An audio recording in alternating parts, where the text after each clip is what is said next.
Alléluia. Je dis bonjour à chacune et à chacun de vous. Et je vous dis bienvenue. Voilà, nous allons commencer.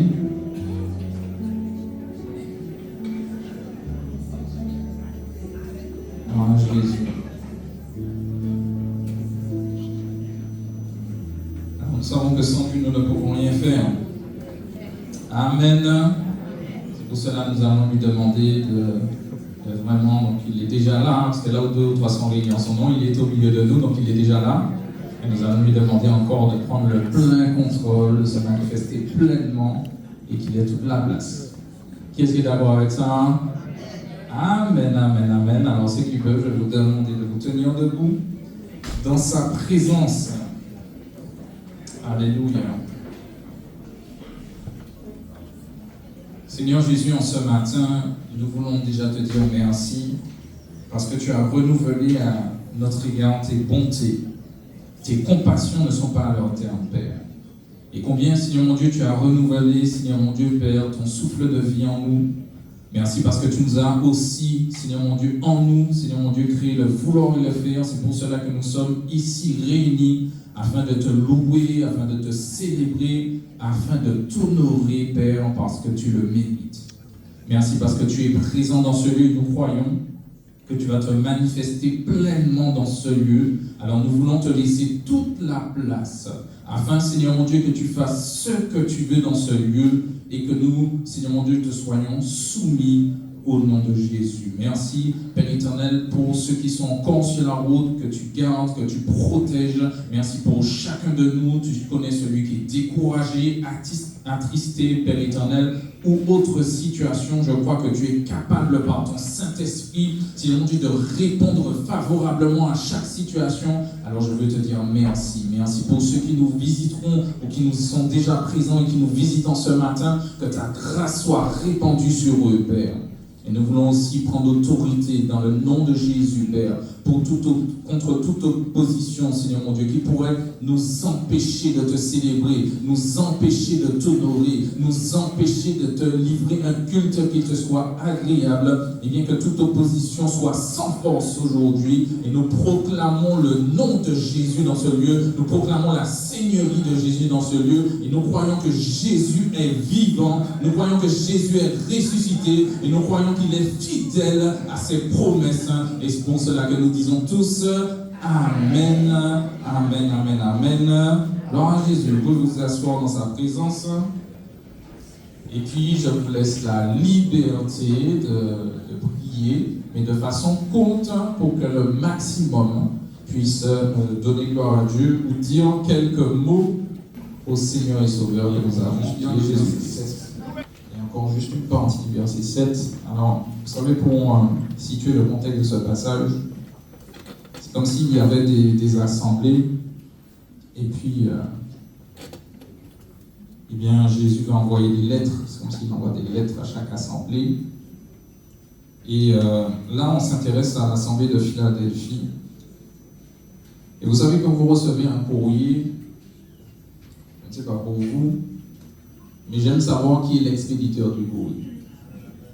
J'aime savoir qui est-ce qui m'a envoyé un courrier. Et en ce matin, on va vraiment se fixer sur l'expéditeur. Et donc, dans le verset 7, Apocalypse 3, verset 7, il nous est dit, écrit à l'ange de l'église de Philadelphie, dit, voici ce que dit le Saint. Vous savez, c'est comme si quelqu'un vous envoyait une lettre et disait, voilà, je suis le Saint. Dieu nous envoie une lettre et il nous dit, mais je suis le Saint. Et vous savez, quand on lit l'expéditeur, si jamais ce sont les impôts qui t'envoient une lettre, tu ne réagis pas de la même manière que si c'est ton ami qui t'envoie une lettre. Et de la même manière, eh bien, si le Saint nous envoie une lettre, il faut que nous puissions faire attention. Et quand le Saint nous envoie cette lettre à Philadelphie, il lui dit, mais je suis le Saint, je suis le véritable, je connais tes œuvres. Donc le Saint nous connaît. C'est pour ça qu'en ce matin, eh bien, nous ne pouvons pas nous cacher, nous pouvons juste eh bien, demander pardon à Jésus. En ce matin, le Saint vient et le Saint, il veut la sainteté dans nos cœurs. Le Saint vient et il veut que nous puissions nous approcher de lui avec crainte. Que nous puissions réaliser, eh bien, si nous avons fait quelque chose de mal, que nous puissions lui demander pardon. Le Saint vient, et puis le Saint, il nous regarde dans notre vie, il dit, mais ça c'est pas bon, ça c'est pas bon, ça c'est pas bon. Et devant le Saint, nous ne pouvons faire qu'une seule chose, c'est dire pardon. C'est demander pardon. Et si en ce matin tu n'as aucune raison de demander pardon, eh bien le Saint-Esprit va te donner des raisons. C'est pour ça que nous allons rester juste quelques secondes dans le silence parce que nous savons au fond de nous pourquoi nous devons demander pardon. Restons quelques minutes dans le silence pendant que la mélodie peut commencer.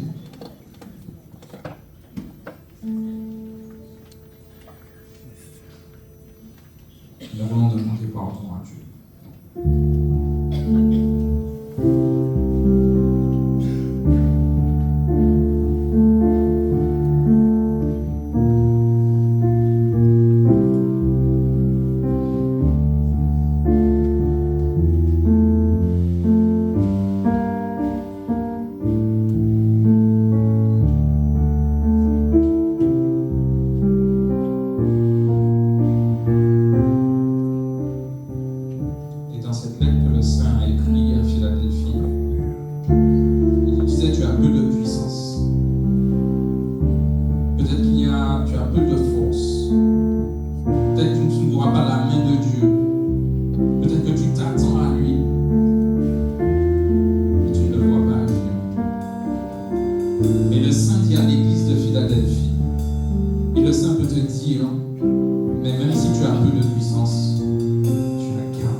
Et que vraiment nous puissions demander pardon sincèrement à Dieu.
Seigneur, quelqu'un dans nos cœurs, Père. Là où, Seigneur, mon Dieu, Père, nous n'avons pas libéré, là où nous n'avons pas pardonné, Père. Nous voulons te demander pardon, Père. Parce que, Seigneur, mon Dieu, tu nous vois, parce que tu nous connais, Seigneur, mon Dieu, Père. Et nous ne voulons pas, Seigneur, mon Dieu, nous éloigner de toi. Mais en ce matin, nous voulons nous rapprocher de toi. Nous voulons, Seigneur, mon Dieu, te demander pardon.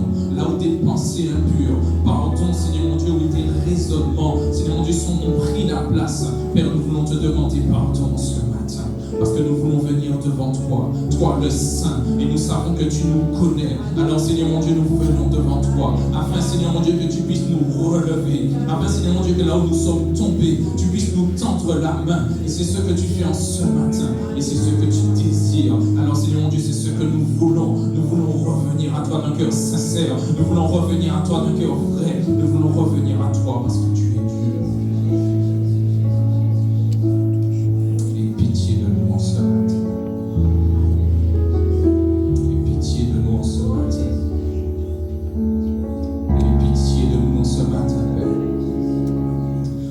Seigneur mon Dieu, avoir compassion de nous ce matin, Père. Et pitié de nous ce matin, Père. Là où nous résistons encore, et pitié de nous, Père. Oh, et pitié de nous, Père. Alléluia.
celui qui pardonne, celui qui restaure, celui qui libère, celui qui sauve, alléluia, celui qui guérit.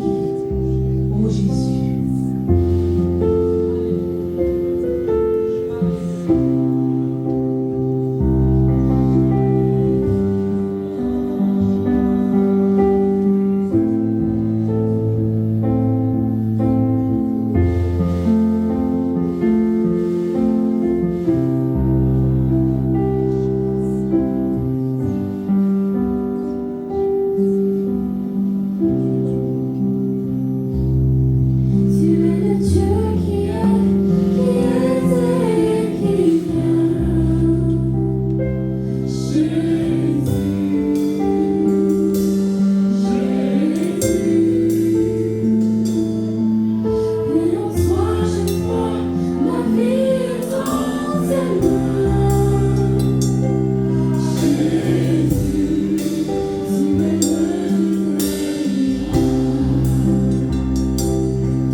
Alléluia. Alléluia. Notre Dieu est vivant. Notre Dieu est vivant. Notre Dieu est puissant. Il est élevé en ce matin. Il mérite l'honneur en ce matin. Il mérite l'adoration en ce matin. Il mérite la louange en ce matin. Je ne t'entends pas en ce matin. Je ne t'entends pas. Je ne t'entends pas. Je ne t'entends pas. Il mérite la louange. Il mérite l'adoration. Il mérite l'acclamation. Il mérite qu'il soit élevé. Tu n'as pas encore commencé à louer. Tu n'as pas encore commencé à louer. Tu n'as pas encore commencé à acclamer. Oh Jésus, il mérite, il mérite, il mérite, il mérite, il mérite. Oh, il m'a tiré de la pluie de mon péché. Il m'a fait enfant de Dieu. Il m'a fait fils du roi des rois. Il m'a fait fils du Seigneur des seigneurs. Alors ce matin, je veux l'honorer. Je veux l'élever. Et je veux lui dire merci. Est-ce que tu peux lui dire merci? Vas-y, dis-lui merci avec tes mots. Dis-lui merci avec tes mots. Dis-lui merci avec tes mots. Oh, dis-lui merci avec tes mots. Dis-lui merci avec tes mots. Sois reconnaissant. Sois reconnaissante. Dis-lui merci avec tes mots. Il veut entendre ton merci. Il veut entendre que tu l'aimes. Dis-lui merci. Dis-lui merci. Dis-lui que tu l'aimes. Dis-lui que tu l'aimes en ce matin. Dis-lui que tu l'aimes. Dis-lui que tu l'aimes. Alléluia. Alléluia. Alléluia. Alléluia. Oh, gloire à Jésus. Gloire à Jésus. Une exhortation. Oui, ça peut être aussi un encouragement. Mais nous savons que c'est pour notre bien. Alors, Seigneur mon Dieu, nous nous asseyons et nous sommes à l'écoute de ta parole. Merci pour ton serviteur. Tu connais ses forces, tu connais ses faiblesses, tu connais ses imperfections. Mais nous croyons que cet instrument que tu l'utilises avec la puissance de ton onction. Et Seigneur mon Dieu, tu nous parles au travers de lui, Père, qu'il disparaisse et que tu apparaisses, Père. Au nom de Jésus, Amen. Amen. Je dis un grand bonjour à chacun de vous. Que la grâce, la bénédiction du Seigneur soit notre partage. Bonjour à tous ceux qui nous visitent et bonjour à vous également qui êtes sur Zoom. Nous allons pouvoir partager ce matin la bonne parole du Seigneur et ce matin nous allons encore parler, je vais dire, de la sagesse. Proverbe chapitre 27, verset que nous avons l'occasion de toucher. Proverbe chapitre 27, verset 11. Proverbe 27, verset 11, mon fils, sois sage. Alors quand il dit mon fils, ma fille, mon cœur, mon fils, sois sage et réjouis mon cœur, et je pourrai répondre à celui qui m'outrage. La traduction de ce verset dit, acquiert la sagesse, mon fils, et mon cœur se réjouira. Je pourrai répondre à ceux qui me critiquent. Et nous voyons dans ce verset qu'il y a un appel à la sagesse. Et c'est un père qui appelle son fils à acquérir la sagesse. Un père qui appelle son fils à vivre avec sagesse, à manifester la sagesse. Et nous devons comprendre que Dieu appelle son peuple à la sagesse. Dieu nous appelle à acquérir la sagesse, à vivre avec sagesse et à manifester la sagesse divine. Et on pourrait se poser la question, pourquoi acquérir la sagesse? On a déjà touché certains points les dernières fois. Pourquoi acquérir la sagesse? Parce que la sagesse réjouit le cœur de Dieu. La sagesse, la manifestation, quand je veux manifester de la sagesse, quand je veux vivre avec sagesse, cela va faire plaisir à Dieu. Cela va arracher, je vais dire, un sourire sur les lèvres de Dieu. Et nous comprenons là que s'il est vrai que la sagesse réjouit le cœur de Dieu, l'absence de sagesse attriste le cœur de Dieu. Donc j'ai la capacité, faible créature que je suis par rapport à l'immensité de l'univers, j'ai la capacité de rendre Dieu joyeux ou de le rendre triste. J'ai la capacité de lui apporter de la joie et j'ai la capacité aussi de lui apporter de la tristesse. Il dit, réjouis mon cœur, et il dit, je pourrais répondre à celui qui m'outrage.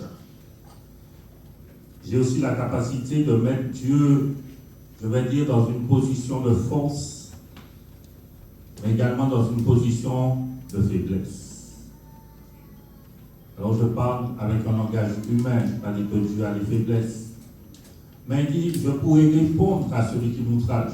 Si on vient me dire que ton fils a fait telle chose, et que je suis sûr à 100%, parce que je le connais, je suis sûr à 100% qu'il n'a pas pu faire cela, je peux répondre. Mais si effectivement il a fait la chose, dans quelle position je me trouve? Quel argument je peux avancer? Je garde la bouche fermée. Quand Satan est venu vers Dieu, et Dieu lui a dit, as-tu remarqué mon serviteur Job? Il a dit, mais écoute, c'est parce que tu as béni Job, tu lui as donné des richesses et tout, c'est pour ça qu'il te sert, c'est pour ça qu'il t'adore. Mais enlève-lui tout ce que tu as. Et quand nous connaissons l'histoire de Job, Job a tout perdu. Il a continué à adorer Dieu. Il a continué à glorifier Dieu. Et là, il a mis Dieu dans une position de force. Et Satan est revenu à la charge, mais pareil, Job est resté intègre. Il a mis Dieu dans une position de force.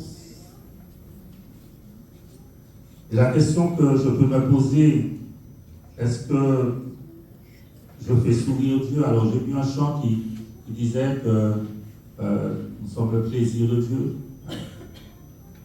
Dans la réalité spirituelle, c'est ce que nous devons être le plaisir de Dieu, mais est-ce que dans la réalité de la vie de tous les jours, est-ce que Dieu prend plaisir à nous voir vivre, à nous voir marcher?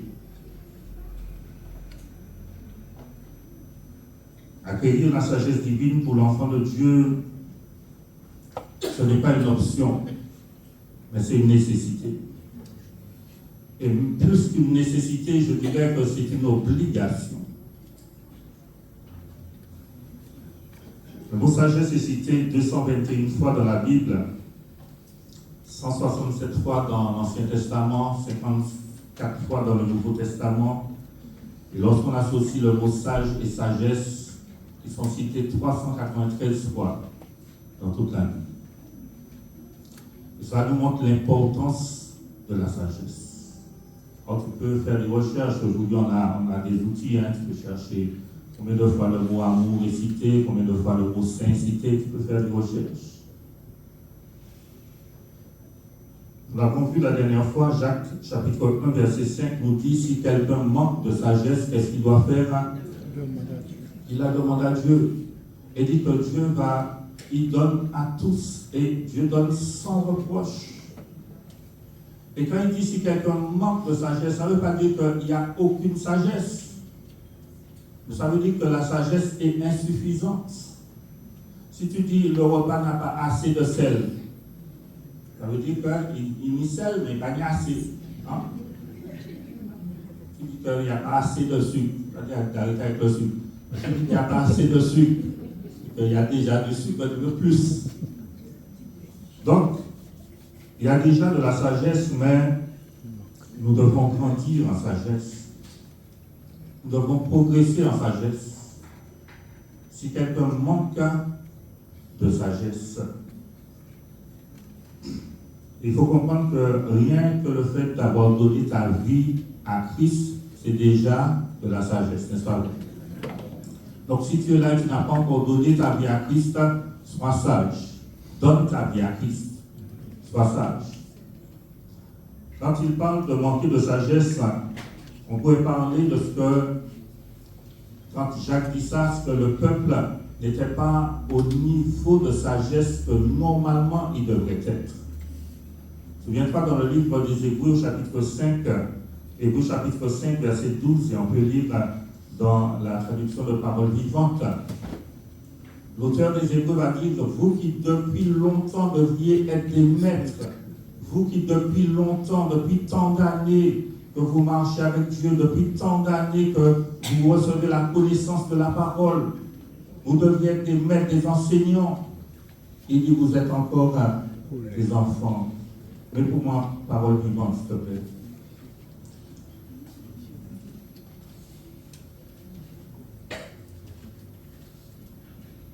Parole vivante nous dit, ça vient.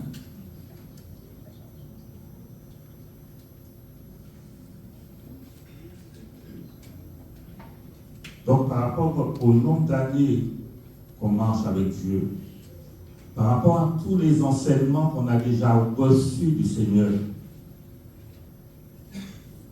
il se trouve que bien des fois, on n'est pas au niveau de sagesse qu'on devrait être.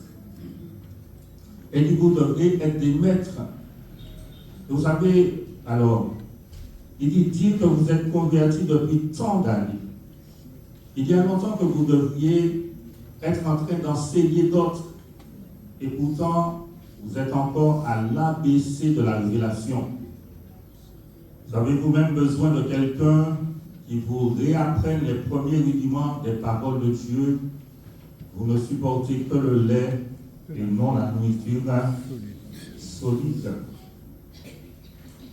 Donc on devrait être là à enseigner. Et vous savez, on est fort pour enseigner. On est fort pour exhorter les autres.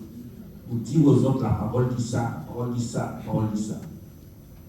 Mais il faut comprendre que s'il est vrai, comme je le fais ce matin, je vous enseigne à travers la parole, mais il faut pouvoir enseigner aussi par l'exemple, je dirais. Enseigner par ma conduite, enseigner par mon attitude. Parce qu'on est fort pour enseigner, pour prendre la parole, hein. Mais je dois enseigner l'autre par l'exemple. Je dois enseigner l'autre par ma conduite, par mon comportement.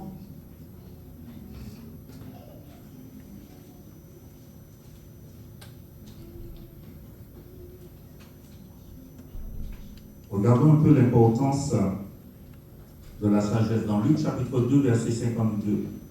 Luc 2, verset 52, il nous parle là de notre Seigneur Jésus-Christ.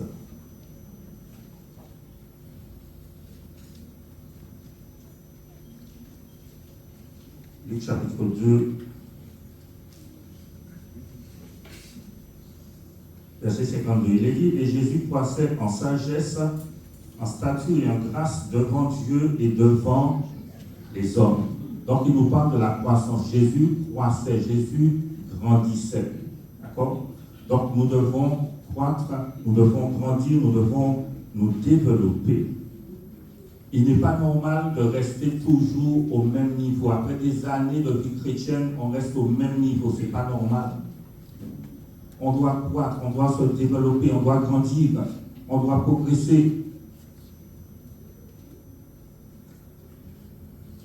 Regardez, Luc met la sagesse avant la stature. Il progressait en sagesse, il progressait en stature, ça veut dire physique, hein, et aussi en grâce. Il met le spirituel, on va dire, avant le physique, parce que le spirituel, c'est le plus important. Regarde le verset 49. Verset 49 nous parle de la source de la sagesse de Jésus. Et Donc Jésus se retrouve là dans le temple, hein, et pendant 3 jours, ses parents l'ont cherché, et ses parents le retrouvent oh là là. Ses parents, je parle trop vite, ses parents le retrouvent dans le temple. Et verset 48, sa mère lui dit, mais ton père et moi, nous te cherchons et tout. Et il leur dit, pourquoi me cherchez-vous?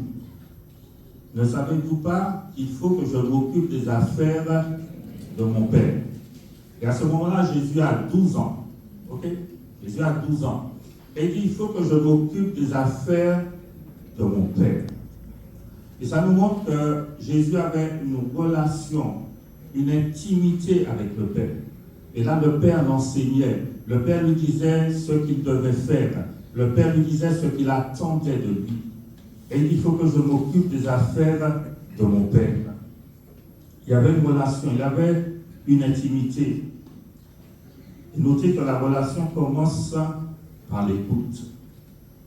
La relation commence par l'écoute et la relation implique l'écoute. Imagine que tu as une relation avec quelqu'un, tu as une relation avec quelqu'un et c'est que toi qui parles. Tu as une relation avec quelqu'un, mais c'est celle qui va parler. Ça, c'est pas une relation. Hein? Quand il y a relation, un parle, pendant qu'un parle, l'autre écoute. Et après, l'autre parle et l'autre écoute. Et souvent, bien aimé, on vient devant Dieu, on parle à Dieu, on lui dit beaucoup de choses, et puis après, on fait nos affaires. Mais il faut qu'on apprenne, bien aimé, à faire silence, à se taire, et puis à écouter Dieu. Il faut qu'on apprenne aussi à faire silence et à l'écouter. Quand je dis que je vais prier, ce n'est pas je viens puis je commence à parler. Mais tu peux arriver, faire silence, écouter Dieu. Parce que souvent nous parlons, nous disons beaucoup de choses à Dieu, mais à quel moment nous lui donnons la possibilité de nous parler? Il nous écoute, mais à quel moment nous nous disposons pour l'écouter?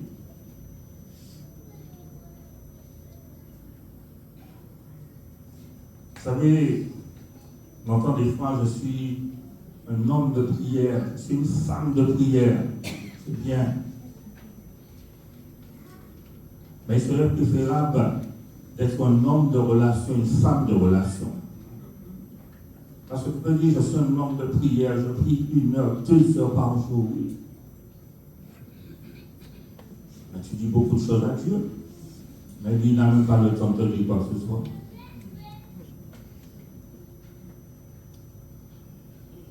Il faudrait qu'on apprenne à venir devant Dieu et lui dire, Seigneur, je t'écoute. Viens-toi de la rencontre de Paul avec Jésus, acte 9. Paul va dire au Seigneur, en quelque part, Paul va dire au Seigneur, je me tais. Par rapport à tout mon savoir, par rapport à toute ma connaissance, je me tais. Et maintenant, je t'écoute. Parce qu'il a dit, qui es-tu, Seigneur? Et que veux-tu que je fasse? Je pensais te connaître, mais je réalise que je ne te connais pas, donc je me tais et puis maintenant je t'écoute. Enseigne-moi qui tu es. Que veux-tu que je fasse? Parce que je pensais que j'étais déjà en train de faire ce qu'il fallait faire. Mais je réalise que je suis dans le faux. Donc je me tais et je t'écoute. Vous savez, ces 2 questions qu'on retrouve dans le livre des Actes au chapitre 9, ces 2 questions doivent faire partie intégrante, je vais dire, de notre vie chrétienne. Qui es-tu, Seigneur? Que veux-tu que je fasse? Parce qu'on pense des fois qu'on connaît déjà Dieu. On n'a rien à apprendre de lui. On n'a rien à découvrir de lui. On le connaît déjà parfaitement. Mais, vous savez, on ne connaîtra jamais Dieu parfaitement. Si tu arrives à connaître Dieu parfaitement, alors il n'est plus Dieu. Oh. Il n'est plus Dieu.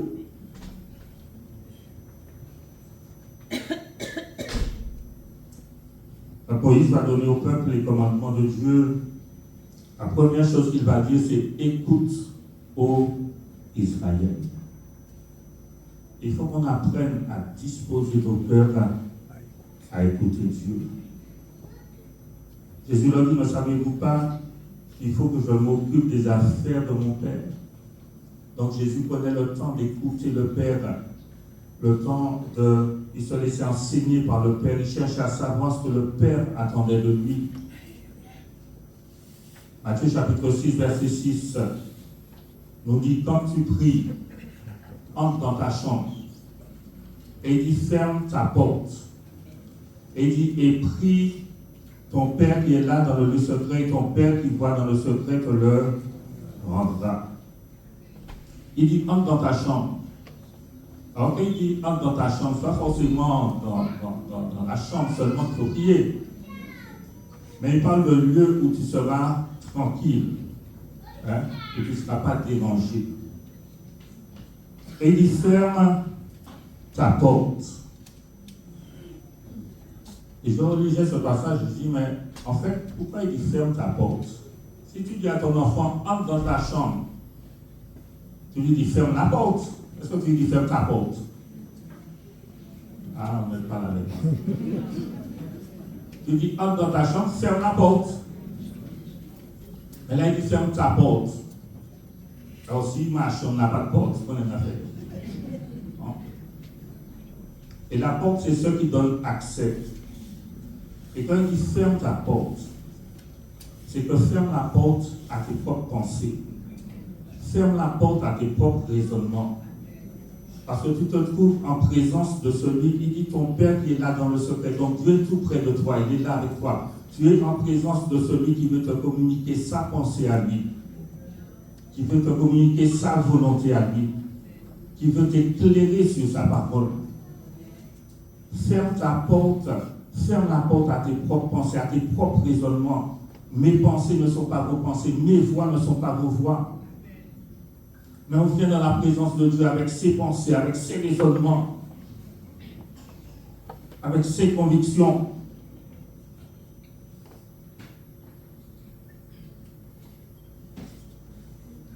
Il faut qu'on puisse se disposer à écouter Dieu. Dans une relation, il y a un échange. Je parle à Dieu, mais lui aussi, il veut me parler. Donc, quand il me dit, entre dans ta chambre, c'est que je veux t'écouter, viens me parler, viens me dire les choses. Mais moi aussi, j'ai besoin de te parler. C'est ça qu'il y a un lieu secret. Donc, il y aura un échange. Je le disais, Jésus, à ce moment-là, dans l'épisode du temple, il a 12 ans. C'est qu'il y a au verset, donc on revient dans le chapitre 2, verset 47. Jésus se retrouve à discuter avec les pharisiens, avec les hommes de loi. Verset 47. Au verset 46, il dit au bout de 3 jours, ils le trouvèrent dans le temple assis au milieu des docteurs, les écoutant et les interrogeant. Tous ceux qui l'entendaient, verset 47, étaient frappés de son intelligence et de ses réponses. Donc, 12 ans, il fait déjà preuve d'une grande intelligence. Et dans le livre de Job, il est dit, ce n'est pas, je n'ai pas noté la référence, ce n'est pas le nombre d'années qui donne la sagesse. Ce qui donne la sagesse, c'est l'Esprit de Dieu. Je dis que tu peux être jeune, souvent on va attribuer la sagesse aux cheveux blancs, aux personnes âgées, mais tu peux être jeune et avoir déjà de la sagesse. Versets 48 et 49, donc Jésus a dit, je dois m'occuper des affaires de mon Père. Alors, verset 48, quand ses parents le virent, ils furent saisis d'étonnement et sa mère lui dit, mon enfant, pourquoi as-tu agi de la sorte avec nous? Voici ton père et moi, nous te cherchions avec angoisse. Il dit ton père et moi. Et Jésus répond, je dois m'occuper des affaires de mon père. Donc, ce n'est pas Joseph qui parle. Bon. Donc, Joseph, c'est, sous le plan humain, c'est mon père. Mais mon véritable père, c'est Dieu. Et Jésus dit, je dois m'occuper des affaires de mon Père. Donc, on va dire qu'à 12 ans, il est déjà conscient de qui il est et de ce qu'il est appelé à faire. Tu peux être jeune et savoir déjà qui tu es, ce que tu as reçu et ce que tu es appelé à faire.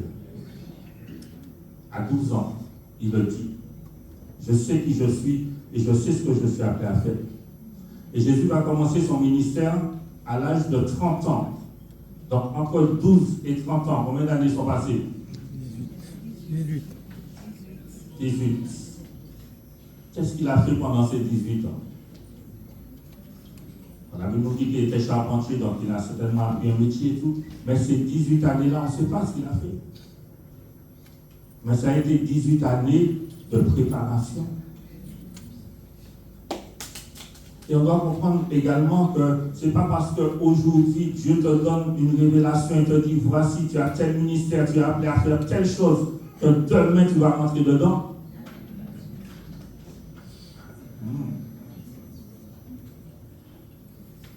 Et vous savez qu'il y a beaucoup d'églises qui s'ouvrent. Pourquoi? Parce qu'il y a des jeunes qui Dieu leur montre ce qu'ils sont appelés à faire, à être.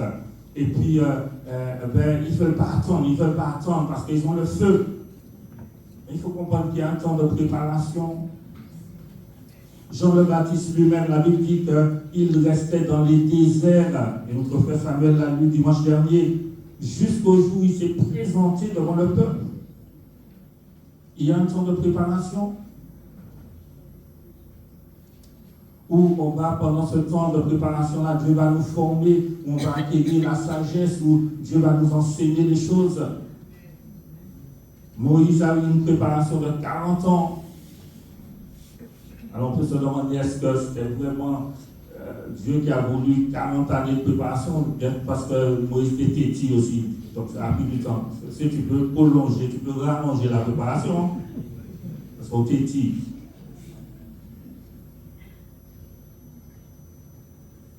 « 18 années de préparation pour Jésus, pour 3 ans et demi de ministère. » Alors, Jean le Baptiste avait à peu près le même âge. Et si on dit 18 années de préparation pour Jean le Baptiste, pour 6 mois de ministère. Toute sa préparation pour 6 mois.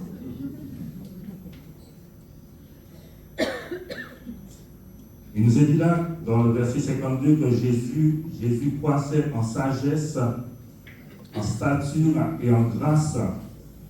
La grâce nous parle, une des définitions de la grâce, c'est la joie. Hein? La grâce produit la joie. Donc, et il nous dit, il croissait devant Dieu et devant les hommes. Ça veut dire que quand tu grandis en sagesse, tu grandis en sagesse devant Dieu, mais les hommes vont voir aussi. Quand tu progresses, Dieu va le voir, mais les hommes aussi doivent le voir. La Bible dit que Samuel continuait à grandir et il était agréable à l'Éternel et aux hommes. À moi, je suis dans une dimension spirituelle, frère. Quand je regarde, je vois forcément ça. Ça doit se voir. Paul va dire à Timothée que tes progrès soient évidents pour tous.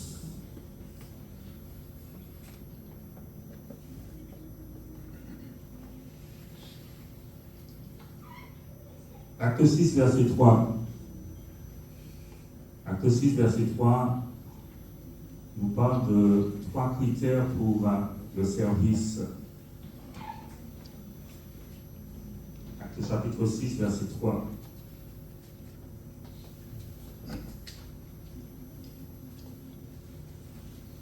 Donc les disciples vont demander, les apôtres vont demander qu'on choisisse les hommes parce qu'ils doivent s'occuper de la parole et de la prière, donc qu'on choisisse des hommes pour servir au table. Verset 3, il dit, c'est pourquoi, frères, choisissez parmi vous 7 hommes, de qui l'on rende un bon témoignage, qui soient pleins d'Esprit Saint et pleins de sagesse, et nous les chargerons de cet emploi. Donc, 3 critères, bon témoignage, rempli du Saint-Esprit, rempli de sagesse.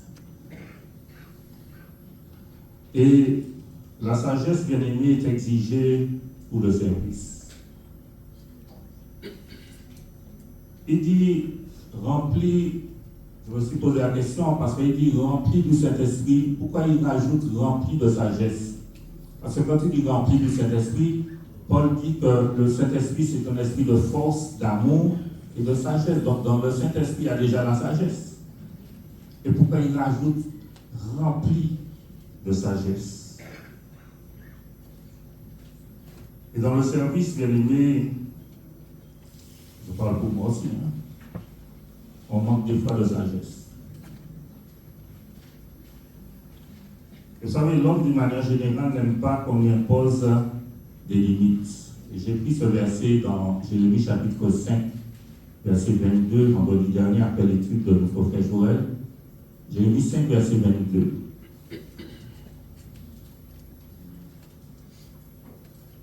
Il dit, ne me craignez-vous pas, dit l'Éternel, ne tremblerez-vous pas devant moi? Et il dit, c'est moi qui ai donné à la mer le sable pour limite éternelle qu'elle ne doit pas franchir. Ces flots s'agitent, mais ils sont impuissants, ils mugissent, mais ils ne la franchissent pas. Donc Dieu a donné à la mer, regarde l'immensité de la mer. Dieu a dit à la mer, tu ne dépasses pas ça. Le sable, c'est ta limite. Et chaque jour, les vagues viennent, reviennent, la mer n'a pas dépasser la limite. Hello? Tu t'imagines un jour, on dit, il y a baptême à fond là, on dit, le nous, il veut pas l'arrière, non, mais à pas l'arrière. Et la nature même obéit aux limites que Dieu lui a données. Mais nous, on n'aime pas les limites. On n'aime pas qu'on nous limite. Limitation de vitesse, 90. 90,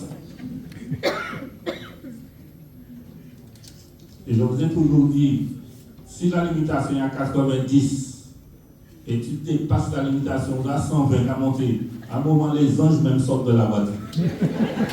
Ah ouais. Tu as 120 à monter, tu dis Seigneur, protège-moi, protège-moi. Ok, ça.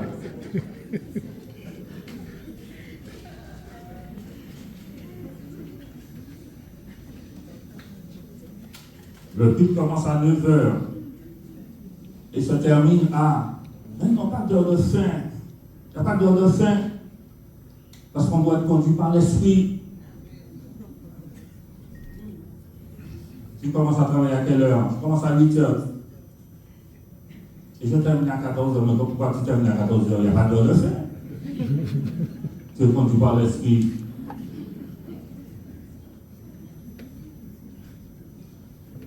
Je sais qu'il y a des amateurs de foot ici. Le match de foot, c'est 90 minutes. Deux mi-temps de 45 minutes. C'est bien ça? Première mi-temps, 45 minutes approche. Les joueurs disent non, moi, forme, je viens pas. Tu vas faire 45 minutes. Non. Vous les jouez toujours. Deuxième mi-temps, 1-0. L'autre équipe veut égaliser. Ah non, il n'y a pas 45 minutes là. Pourquoi je veux jusqu'à qu'on veut égaliser?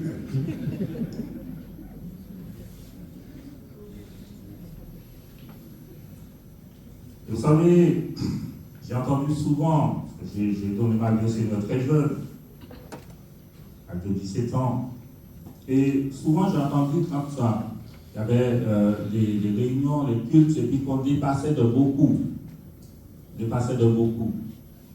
On disait, le Saint-Esprit a fait comme il voulait. Alors un jour, j'ai dit, je suis allé parler avec le Saint-Esprit. Et le Saint-Esprit a quelque chose que je ne comprends pas. À chaque fois qu'on dépasse, on dit que c'est toi, donc tu fais toujours dépasser. Pourquoi un jour tu ne fais pas plus court? Tu ne nous libères pas 15 minutes avant. Et quand j'ai commencé le service au Saint-Esprit, le défunt pasteur Jean-Baptiste, un soir il m'a dit, je crois que c'était mon enregistrement, il m'a dit tu commences. Et il m'a dit, tu fais 2 chants. Je dis, ok. Et finalement, j'ai pris 7 chants. Et quand il a pris le micro, Il a dit, j'avais dit au frère de faire 2 chants, il a fait 5 chants, il a fait comme il a voulu. Waouh! Maman! Là, j'ai appris la leçon tout de suite. Ah ouais, j'ai appris la leçon là, en direct, en public, tout de suite. Et même quand on me disait de faire 2 chants, de l'homme, on me fait en scène. On ne veut pas de limites.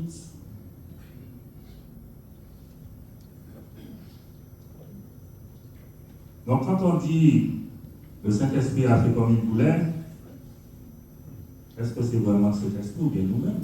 On a fait comme on voulait. Alors, est-ce que je suis en train de dire qu'on ne peut pas déborder? Non, ce n'est pas ce que je dis. Mais il faut comprendre, bien aimé, que de même que dans notre travail, il y a une limite, ben, voilà, si on dit c'est de telle heure à telle heure, il faut qu'on respecte cela. Après, je ne suis pas focalisé sur l'heure, hein. Il peut y avoir des événements et tout, machin, on peut déborder. Mais il ne faut pas que ce soit non plus récurrent. Proverbe chapitre 21, verset 16. Proverbe 21, verset 16. Alors, je pense qu'on va déborder aujourd'hui. Proverbe 21, verset 16. Moi, j'ai été long aussi.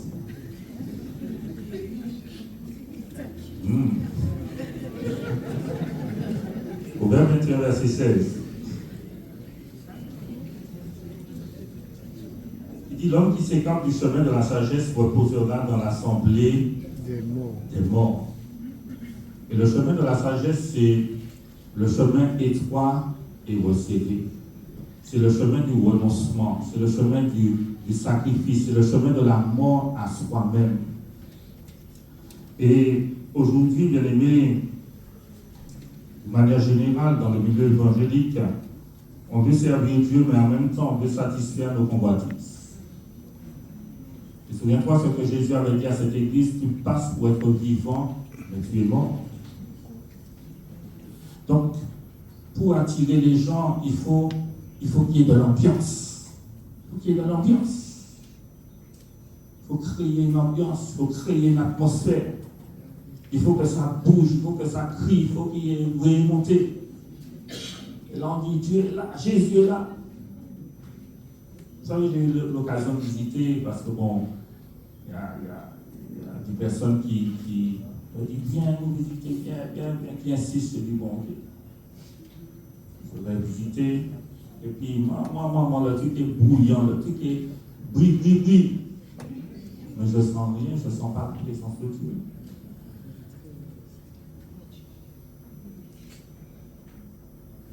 Vous savez, certains pasteurs, ce sont aujourd'hui des showman. Des showman. C'est-à-dire qu'ils viennent, ils parlent, mais je me dis, mais attends, mais ils n'ont pas pris des petites Bibles là, ils n'ont pas de Bible dans leurs mains. Ils racontent une histoire, ils racontent plein de choses. Vous savez, pour attirer les gens, il faut qu'on leur donne ce qu'ils aiment. On leur dit ce qu'ils ont envie d'entendre. Mais il dit celui qui s'écarte du chemin de la sagesse. Le chemin de la sagesse, c'est le chemin étroit et resserré. Il est dit qu'il y a peu qui prennent ce chemin-là. Le chemin large et spacieux, il y a beaucoup qui le prennent. Mais l'issue est différente. Il y a un chemin qui mène à la vie, l'autre qui mène à la mort. Et il ne faut pas qu'on oublie, bien aimé, que le but suprême, notre objectif suprême, c'est quoi?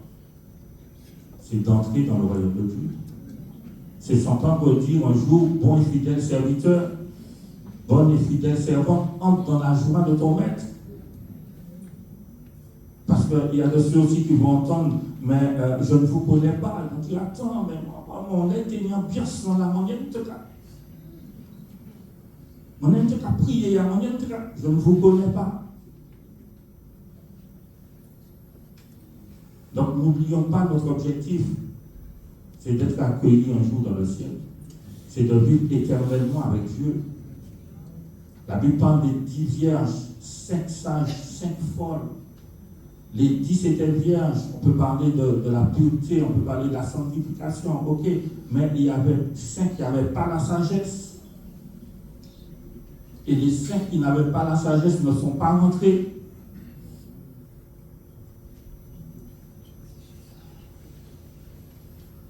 La sagesse implique l'obéissance au commandement de Dieu. Lisons Deutéronome chapitre 4, versets 5 à 6.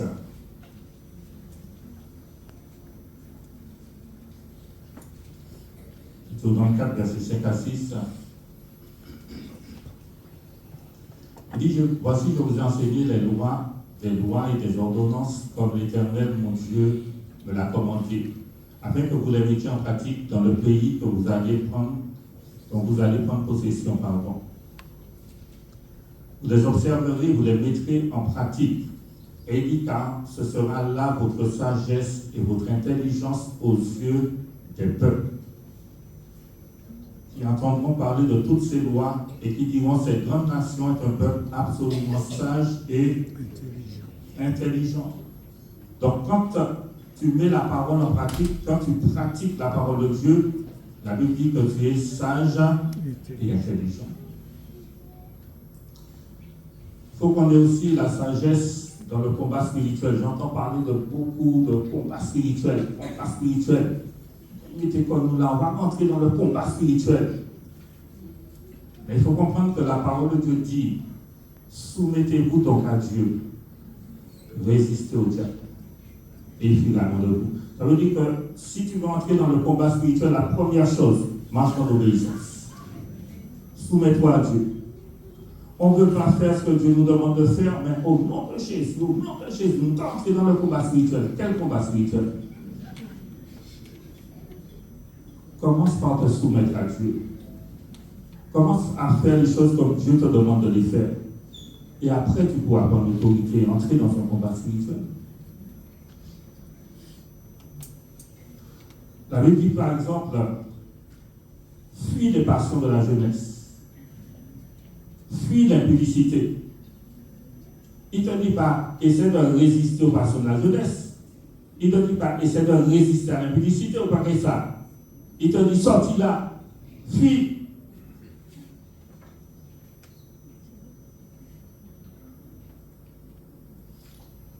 Ah, c'est l'un de mes premiers messages sans arrêt. On va terminer Jacques chapitre 3, versets 13 à 18. Et je vais essayer d'aller vite. Jacques 3, verset 13 à 18.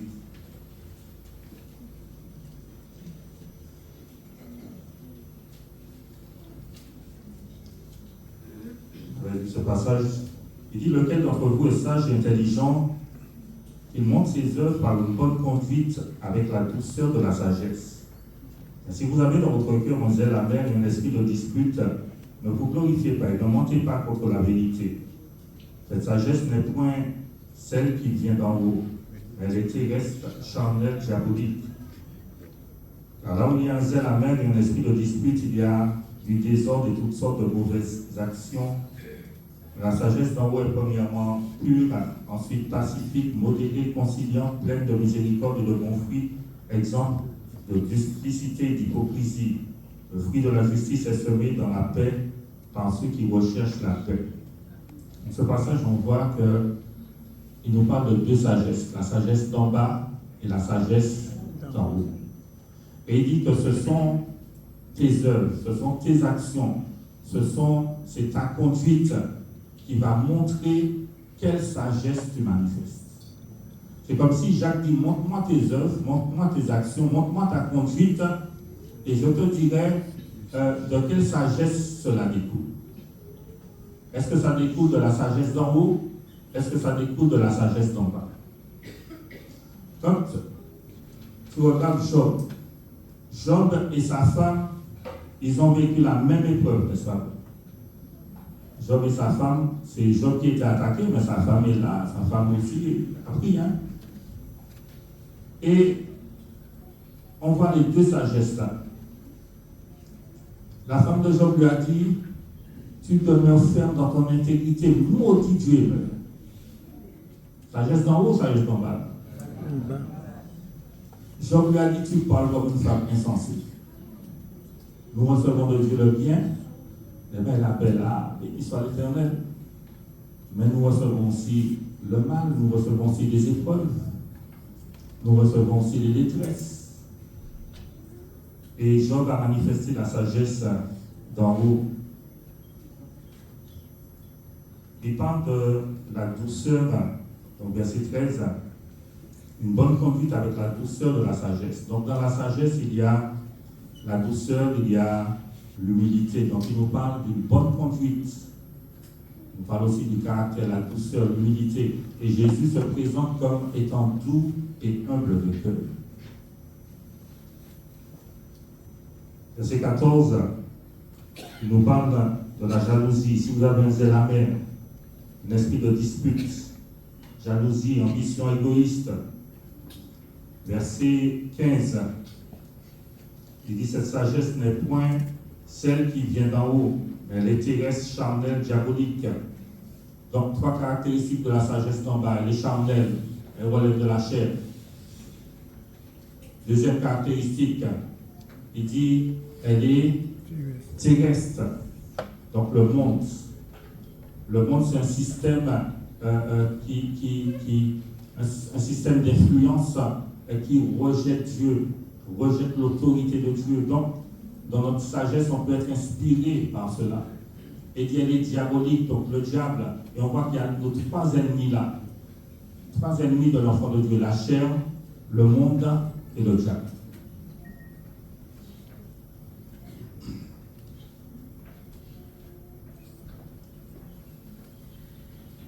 Donc, Jacques dit, je vois ta sagesse à travers tes actions, ta conduite, tes paroles. Parce que l'homme se révèle par ce qu'il dit. La Bible dit que l'insensé même, quand il se tait, il passe pour être sage. Quelqu'un, la personne ne parle pas, tu peux dire, ah, il est sage. Même pas qu'il ouvre la bouche, tu dis, ah non. Donc, il y a des fois, dans certaines situations, vous pouvez garder le silence. Vous ne pouvez rien dire, garde le silence. Tu vas passer pour être sage, garde le silence.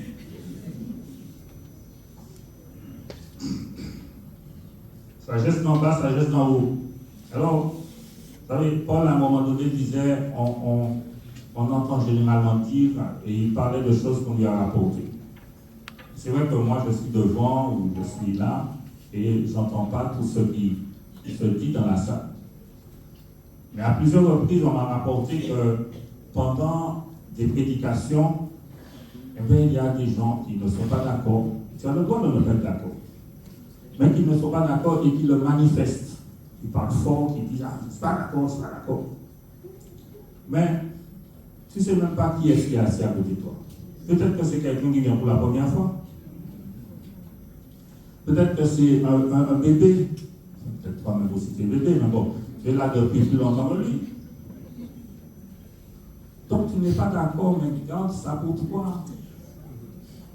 Et puis s'il le faut après, va voir le prédicateur. Si c'est moi, viens me voir. Mais quelle sagesse tu manifestes là? Aïe, aïe, aïe.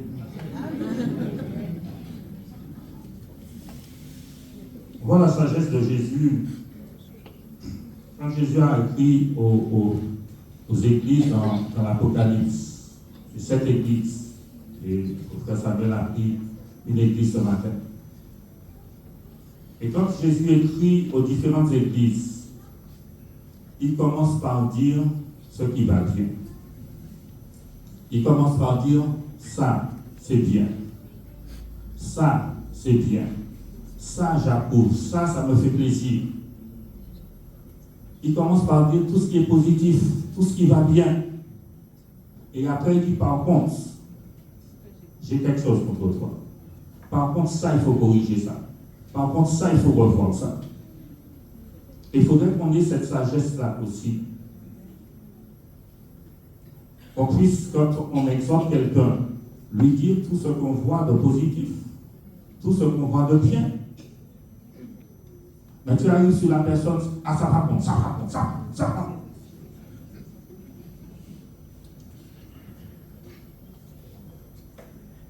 Oh oh. Et à entendre certains, on pourrait penser que rien ne va dans l'église. Rien ne va.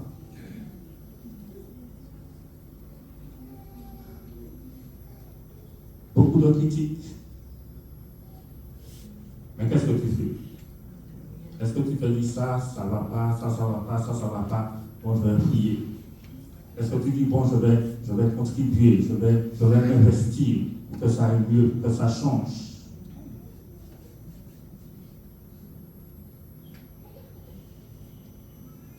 Mais on fait le choix de continuer de critiquer.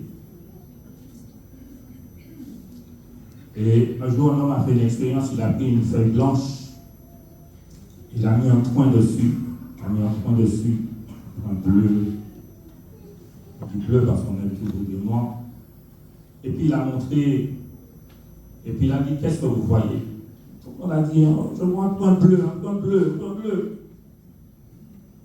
Il a dit, mais regardez tout ça de blanc qu'il y a. Toute feuille là blanc, celle du point bleu, c'est le point bleu.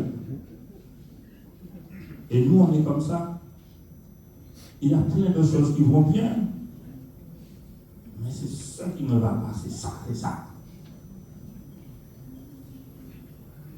Et j'ai vu beaucoup de personnes, vous savez, j'ai donné ma vie au Seigneur à 17 ans, j'ai 50 ans, ça fait 33 ans. Donc, j'ai vu des choses. J'ai vu des gens partir. Je dis toujours, quand tu pars, quand tu laisses une église, quelle que soit l'église, hein, quand tu laisses une église, ne crache pas dans la soupe. J'ai vu des gens partir. Aller un peu plus grâce là-bas. C'est mieux ailleurs. Et après quelques mois, des fois quelques années, je les ai vus revenir. Et qu'est-ce qui s'est passé? Ah ouais, mais finalement, il y a du bon à une chrétienne, mais finalement, tout n'est pas mauvais, finalement.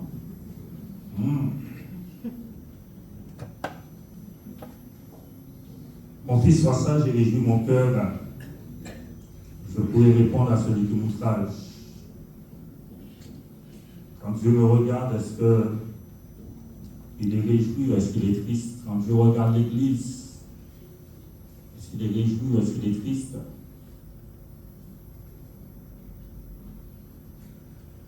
Vous savez, la Bible dit que Satan, c'est l'accusateur des frères. Et quand Satan vient t'accuser de quelque chose qui est faux, Dieu répond. Mais s'il vient accuser de quelque chose qui est vrai, qu'est-ce que Dieu fait? Heureusement que le sang de Jésus a coulé pour nous pardonner, mais il faut que nous puissions aussi nous repentir. On va terminer Éphésiens chapitre 1, versets 16 et 17. Éphésiens 1, versets 16 et 17.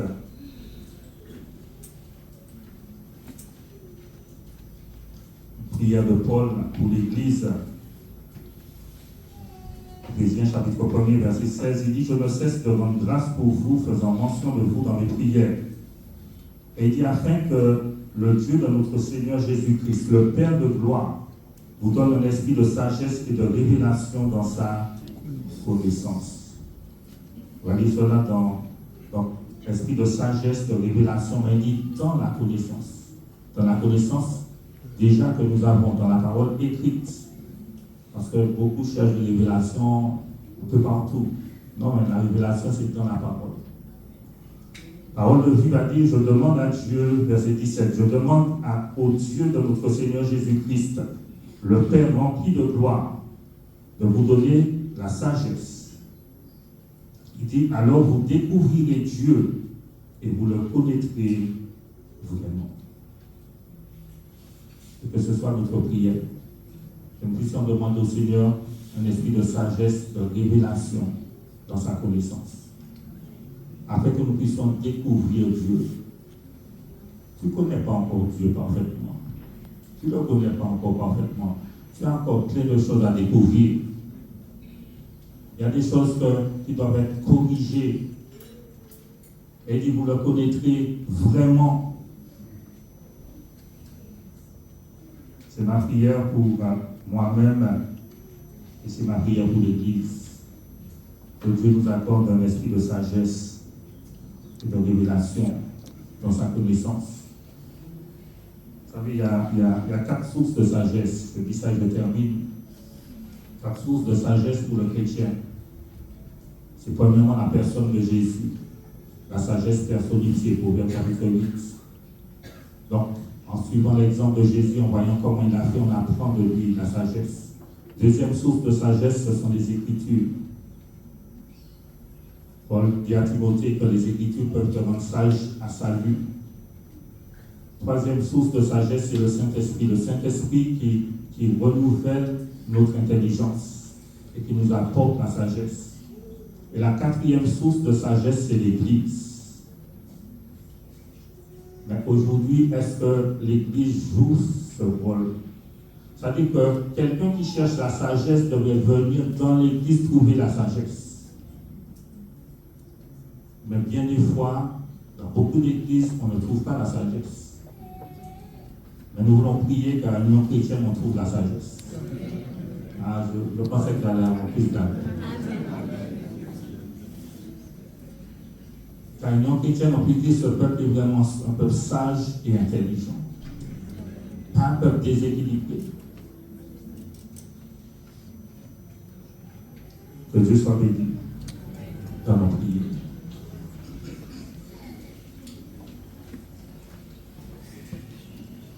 Éternel mon Dieu, je vous te dis merci pour ta parole en ce matin. Seigneur, tu dis que si quelqu'un manque de sagesse, qu'il te la demande. Et je suis le premier à venir, Seigneur, à te demander de m'accorder encore de la sagesse. De me donner de grandir dans ta sagesse, éternelle, mon Dieu. Je prie, Seigneur, mon Dieu, je te demande pardon toutes les fois où je n'ai pas été sage devant toi. Toutes les fois où je me suis conduit comme un insensé, toutes les fois où j'ai manifesté la sagesse d'en bas, Seigneur. Je te prie de me donner, Seigneur, de méditer encore ta parole, de m'imprégner encore de ta parole, afin que je puisse manifester la sagesse d'en haut, Seigneur, la sagesse divine. Seigneur, je prie que tu puisses m'accorder un esprit de sagesse et de révélation dans ta connaissance, afin que je puisse encore te découvrir, afin que je puisse encore te connaître, Seigneur. Et je prie pour tout ton peuple, Seigneur, afin que tu nous accordes un esprit de sagesse et de révélation dans ta connaissance. Oui, que nous puissions te découvrir, te connaître tel que tu es vraiment, Seigneur. Que tu puisses corriger nos fausses conceptions de toi, Seigneur. Que tu puisses, mon Dieu, corriger nos faux raisonnements, Seigneur, nos raisonnements, nos pensées qui sont erronées, Seigneur. Et que nous puissions véritablement entrer dans cette sagesse divine, Seigneur. Et nous voulons acquérir ta sagesse éternelle. Nous voulons vivre dans ta sagesse, manifester la sagesse d'en haut, éternel, mon Dieu. Et nous bénissons ton nom pour ta bonté, pour ta fidélité. Bénissons ton nom pour tes miséricordes et pour ta grâce. Sois béni encore, glorifiant ce matin, dans le nom de Jésus-Christ. Amen. Laisse-moi passer mon frère Samuel.